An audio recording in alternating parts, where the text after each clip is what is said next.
एक समय की बात है। एक पक्षी अपने परिवार के साथ घने जंगल में रहता था। वह पक्षी बहुत चतुर और दयालु था और हमेशा दूसरों से नम्रता से बात करता था।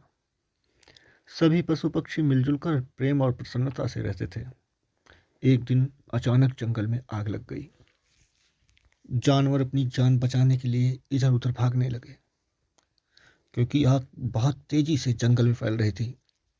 सभी जानवरों ने जीवित रहने और स्थिति से लड़ने के तरीके खोजने के लिए पास की एक झील पर इकट्ठा होने का फैसला किया। हर कोई अलग अलग सुझाव लेकर आया, लेकिन दुर्भाग्य से सभी असहाय महसूस कर रहे थे। नन्ही चिड़िया भी सोच रही थी, लेकिन उसके दिमाग में कुछ भी नहीं आया, इसलिए वह बहुत दुखी थी। अचानक वह उड़ी और अपने चोंच में थोड़ा पानी भर लिया और आग पर पानी छिड़कने के लिए जंगल में चली गई। वह बार बार यही क्रिया कर रही थी। एक हाथी ने छोटी चिड़िया को देखा और पूछा, तुम क्या कर रही हो? क्या आपके घोंसले के अंदर कुछ बचा है? चिड़िया बोली, नहीं नहीं, मेरे घोंसले के अंदर तो कुछ भी नहीं है, लेकिन मुझे उस जंगल से डर लग रहा है जहाँ हम सब इतने लंबे समय तक रहे।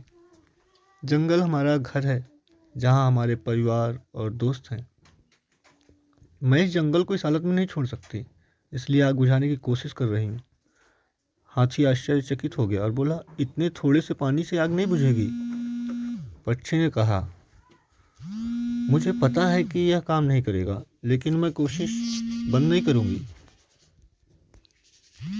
छोटी सी चिड़िया की कोशिशों को देखकर हाथी ने चिड़िया के साथ एकजुटता दिखाई और वही कवायद शुरू कर दी।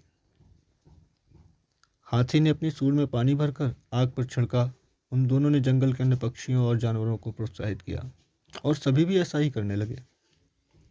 नतीजा यह हुआ कि आग कम होने लगी। सभी जानवर यह देखकर खुश हुए कि उनका प्रयास और एकजुटता काम कर रही है। आखिरकार आग बुझ गई।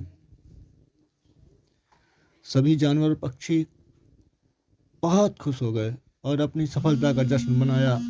हुर्रे हुर्रे, हमने अपना घर बचा लिया। सभी जानवरों ने पक्षी की ओर देखा और कहा, धन्यवाद छोटे पक्षी, यदि आपने हमें प्रेरित नहीं किया होता तो हम पूरा जंगल खो सकते थे। अंत में वे सभी जंगल में खुशी से रहने लगे।